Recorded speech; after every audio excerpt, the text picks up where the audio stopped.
안녕하세요. 자유교회 이진우 목사가 보내드리는 아침 묵상입니다.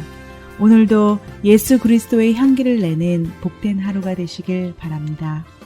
9월 5일 목요일 아침 묵상입니다. 오늘은 서로의 믿음으로 서로를 격려하는 공동체라는 제목으로 로마서 1장 8절로 12절의 말씀 묵상합니다.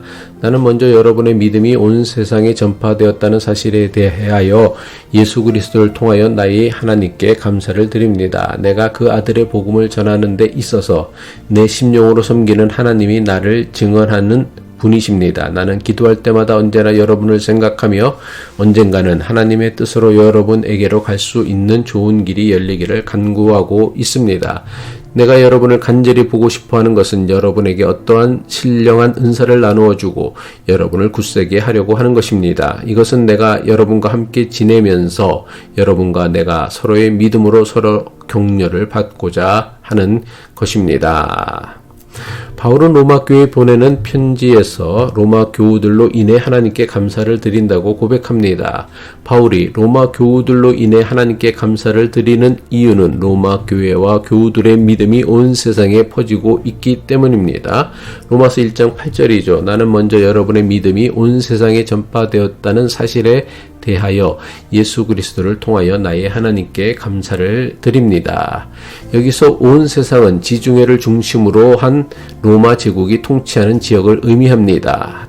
당시 로마는 제국의 수도였고 지중해 연안의 여러 도시가 로마의 통치 아래 있었기에 로마 교회에 대한 소문 역시 지중해 전역으로 전해졌습니다. 바울은 자신이 직접 방문하지는 않았지만 들려오는 소식을 통해 로마 교회를 통해 복음이 전파되는 것을 하나님께 감사를 드린 것입니다. 바울은 로마 교회를 통해 복음이 전파되는 것을 감사하며 하루속히 로마 교회를 직접 방문하고 싶은 자신의 간절한 소망을 고백합니다. 로마서 1장 10절이죠. 언젠가는 하나님의 뜻으로 여러분에게로 갈 수 있는 좋은 길이 열리기를 간구하고 있습니다. 바울은 자신이 로마 교회를 간절히 방문하기를 원하는 이유에 대해 다음과 같이 설명하고 있습니다. 로마서 1장 11절입니다. 내가 여러분을 간절히 보고 싶어하는 것은 여러분에게 어떤 신령한 은사를 나누어 주어 여러분을 굳세게 하려고 하는 것입니다. 바울이 로마 교회를 방문하려고 하는 것은 자신이 받은 신령한 은사를 나누어 주고 로마 교회 교우들을 믿음 안에서 굳세게 하기 위함이라고 합니다. 여기서 신령한 은사는 바울이 전하려고 하는 예수 그리스도의 복음을 의미합니다. 더 나아가 서로의 믿음으로 서로를 격려하기 위함이라고 말합니다. 로마서 1장 12절이죠. 이것은 내가 여러분과 함께 지내면서 여러분과 내가 서로의 믿음으로 서로 격려를 받고자 하는 것입니다.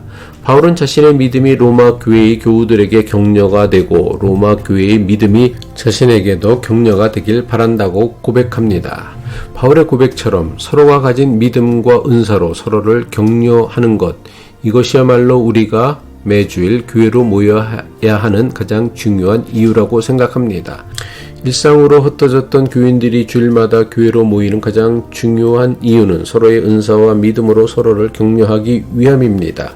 세상과 다른 것을 추구하며 하나님 나라를 바라보는 신앙의 삶을 세상에서 살아내기 위해선 혼자만의 믿음으론 불가능합니다. 예수 그리스도를 따르는 믿음의 삶에는 반드시 같은 길을 걸어가는 교우들의 격려와 위로가 필요합니다. 믿음의 형제들 사이에 격려와 위로가 없이는 세상에 발을 딛고 살면서 세상과 다른 것을 추구하고 바라보며 사는 신앙의 삶을 온전히 살아낼 수 없습니다. 물론 여기서 격려와 위로는 믿음의 격려를 의미합니다. 믿음의 격려란 자신이 깨닫고 실천하려는 하나님 말씀과 삶을 함께 나누는 것입니다.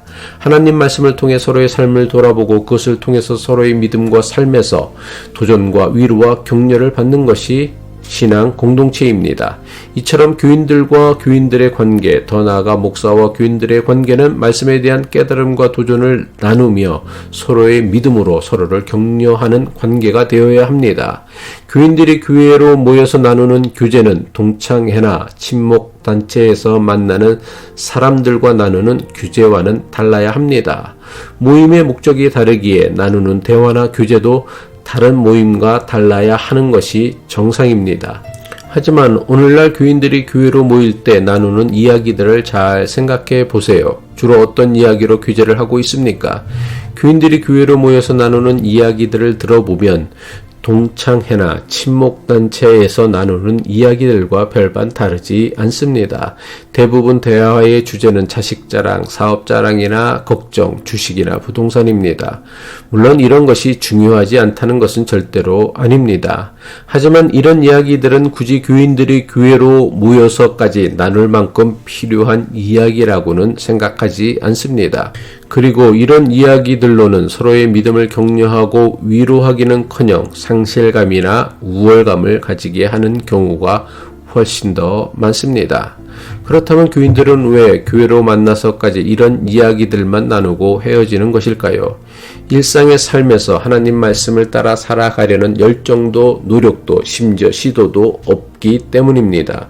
교회라는 신앙 공동체는 만나서 서로 자기 자랑이나 늘어놓기 위해 모이는 공동체가 아닙니다. 서로의 믿음으로 서로를 격려하여 일상에서 하나님 말씀을 따라 살려는 힘과 능력과 의지를 얻어가는 유일한 곳이 되어야 합니다. 기도하겠습니다. 사랑의 하나님, 우리의 믿음으로 서로를 격려할 수 있는 신앙 공동체를 주심을 감사드립니다. 우리가 교회로 모일 때마다 서로의 믿음을 나누고 주님의 말씀에 따라 살아갈 힘과 용기를 얻는 공동체가 되게 하옵소서. 주님의 뜻을 함께 나누며 서로를 세워주는 믿음의 관계를 맺어가게 하시고 우리의 만남이 주님의 영광을 드러내게 하옵소서. 예수 그리스도의 이름으로 기도합니다.